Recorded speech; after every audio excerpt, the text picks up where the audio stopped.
Uh-oh.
Okay, we'll start with this. The latest as it pertains to unbeaten up-and-comer from Poland, Laura Grzyb, who campaigns in the women's super bantamweight division. Super bantamweight, that's 122 pounds. That's where Ali Scotney reigns as a unified champion. Yes. Jamie Mercado holds the WBC. She does. Erica Cruz has the WBA. This is where Laura Grzyb campaigns. Deep division. Many good fights to make at 122 pounds for Laura, so you can imagine my surprise when I read her latest Instagram post that she's not going to be boxing in a boxing ring, not traditional boxing per se. She's going to be kickboxing in her very next fight. What? She's going to be kickboxing in her very next fight against a fighter I'm not familiar with, whose name I can't pronounce. Besides the point. Laura Grzyb debuted as a professional way back there in 2019. Currently, she reigns as the Super Bantamweight Division's EBU champion, a regional title, a European title, more or less a starter belt for a fighter looking for world honors. En route to a world title. Seemingly on her way, to my surprise, she's so deciding to now branch out,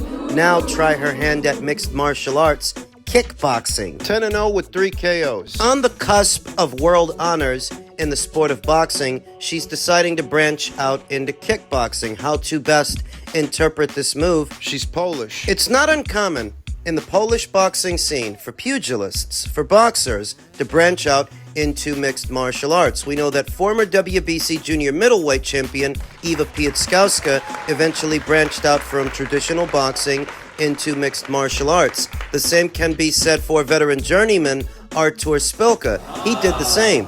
Towards the end of his boxing career, you started seeing him in the octagon. Krzysztof Glowacki, too. Former WBO cruiserweight champion Krzysztof Glowacki. This is a common practice, but the common denominator is that these fighters were already in the advanced stages of their boxing careers, the late stages, when they so decided to cross over into a different sport, where Laura is still in many ways in the early stages. Think about it.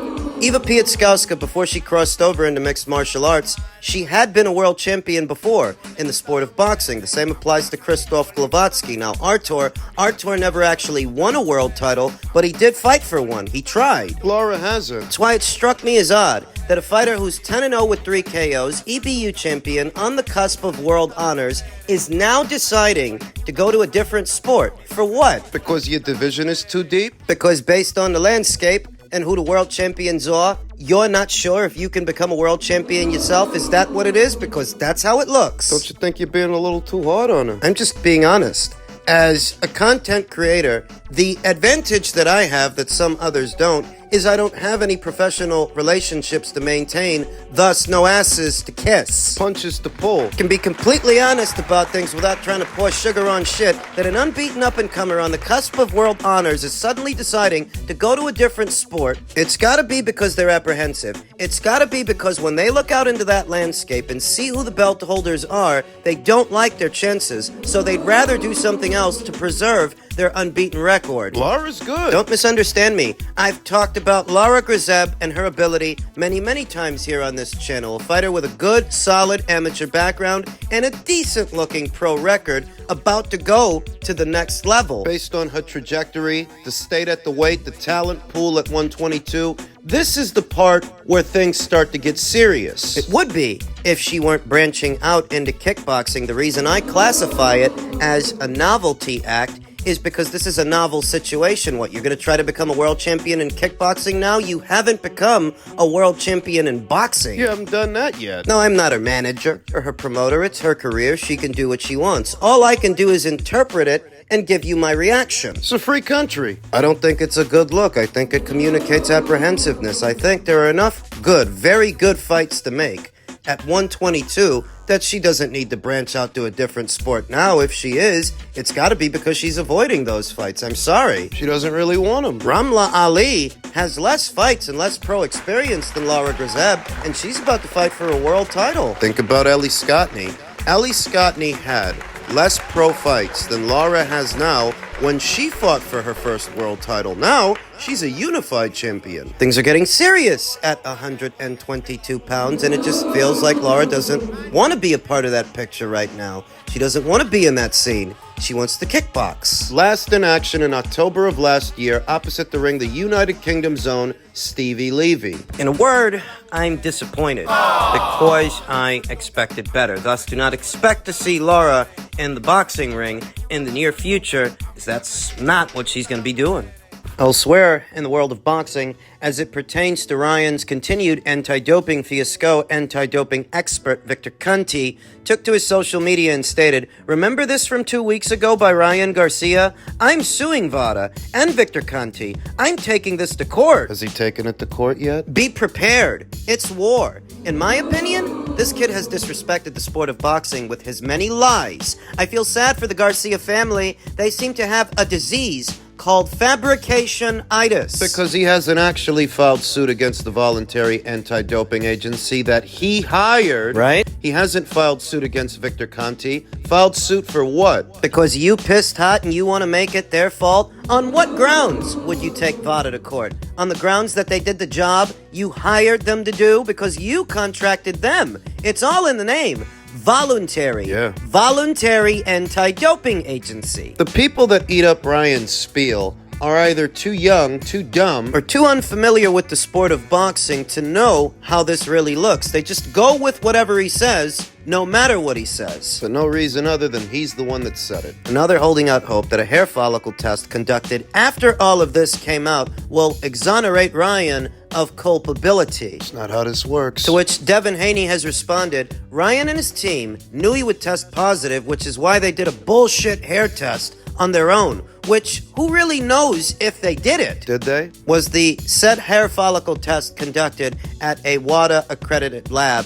And if it wasn't, how will the New York State Athletic Commission react to that, as they would be the ones adjudicating on the matter? Are the findings even admissible, since so many people seem to think the hair follicle test coming back negative exonerates Ryan of culpability? It doesn't. Most are resorting to conspiracy theories Ryan Garcia himself propagated about the Haneys, about Victor Conte and VADA being in cahoots to sabotage his test samples. Oh. So you're telling me you waited good up until after your test samples came back positive to start worrying about Victor Conte's relationship with VADA? And with the Haneys. So why didn't you just hire USADA instead? He doesn't have the relationship with USADA that he has with VADA. He doesn't have the relationship with drug-free sport that he has with VADA. Why didn't you hire one of them? Why do you wait good up until you test positive for a banned substance to start worrying about Victor's relationship with VADA? Because you're full of shit. So is the idea that the hair follicle test will exonerate him. That's what some are using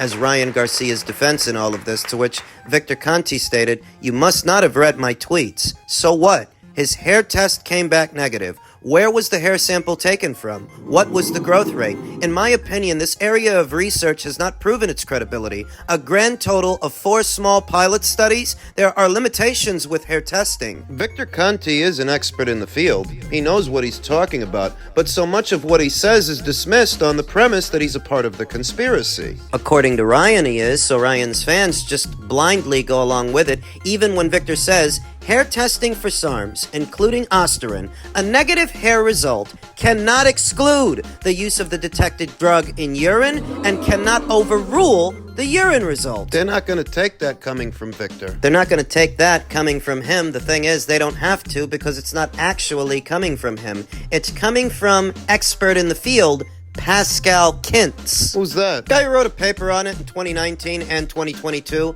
The resident expert that Ryan Garcia's own legal team hired to do the testing on his hair sample. Oh, you didn't know that. The expert in the field, who in his own words stated, an adverse analytical finding, hair testing can be a complement to document the claim of an athlete, but of course, the results should not be considered as an alternative to urinalysis. This is because a negative hair result cannot exclude the use of the detected drug and cannot overrule the urine result. You can't dismiss what you found in the urine based on what you didn't find in the hair follicle. Doesn't work like that, in spite of what some content creators would have you believe, that hair follicle testing is superior in every way to urinalysis. No, it's not. And results vary from drug to drug because not all banned substances are created equal. Hair follicle testing might be more effective for some drugs more than others. In the case of SARMs, it's not reliable. A SARM, like Osterin,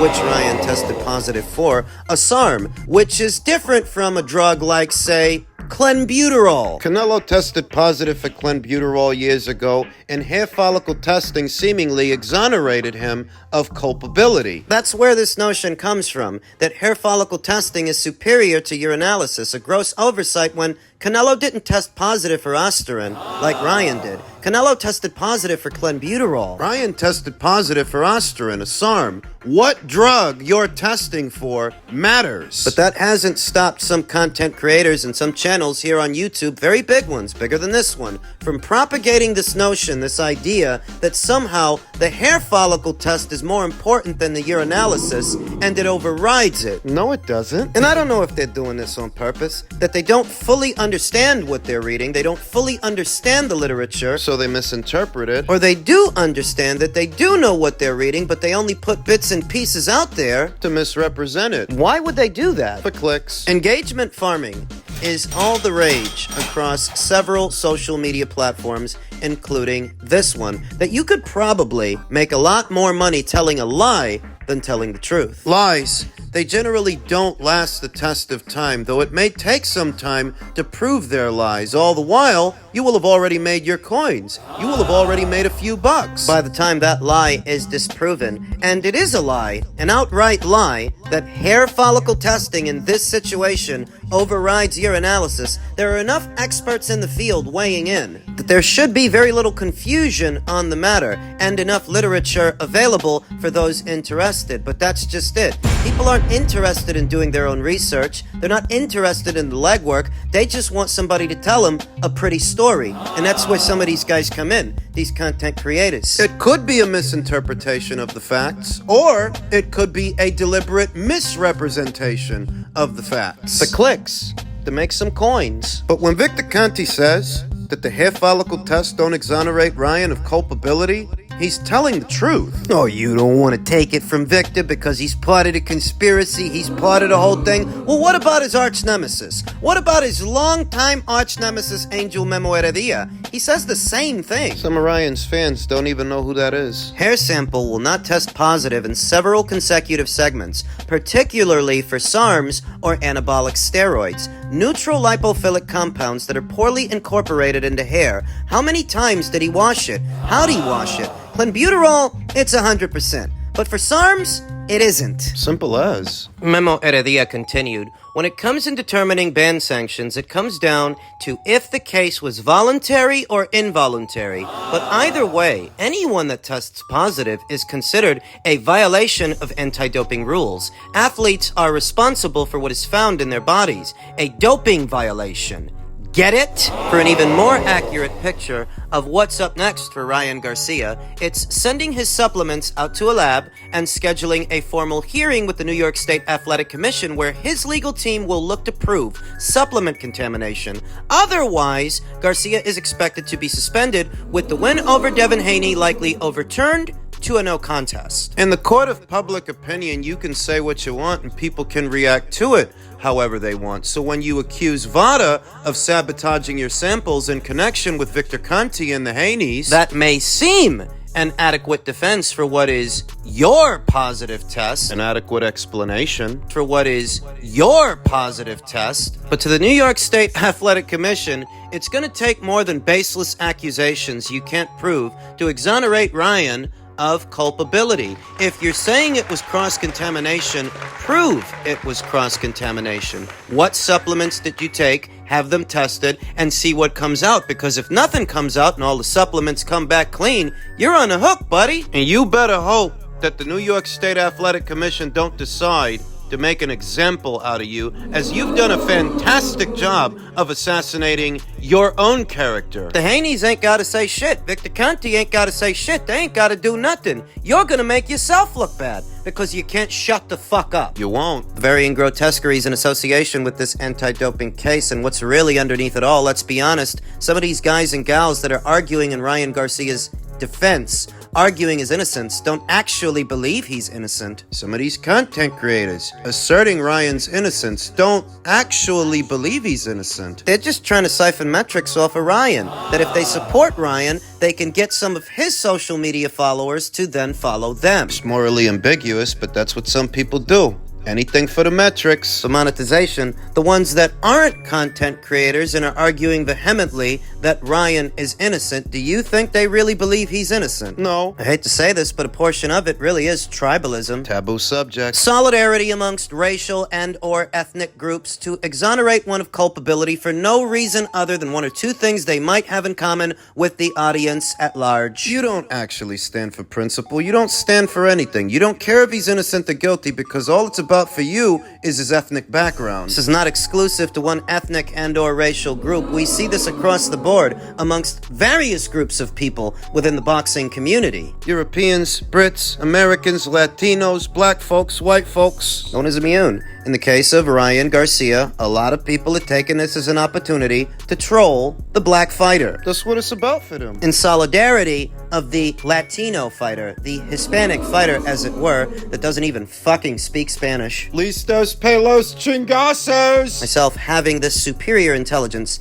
superior to yours, Making these observations. and identifying those morally ambiguous individuals out there who are willing to argue Ryan's innocence in bad faith, for some of them, that is the driving force. Tribalism. So on one end, you have content creators shamelessly spreading misinformation to profiteer from it. They're after money. And on the other end, you got a lot of people arguing in bad faith for no reason other than they're tribalists. This is an avenue for their bigotry. The vitriol and their reactions to this story is actually bigger than the story itself, because as I've told you in previous videos, when have the punishments for doping in the sport of boxing ever been all that harsh? At the very most, Ryan will get a slap on the wrist, a few months suspension, and he'll be back before you know it. Should be common sense. People's reaction to the story that has my attention more than the story itself, as the outcome is not that difficult to forecast.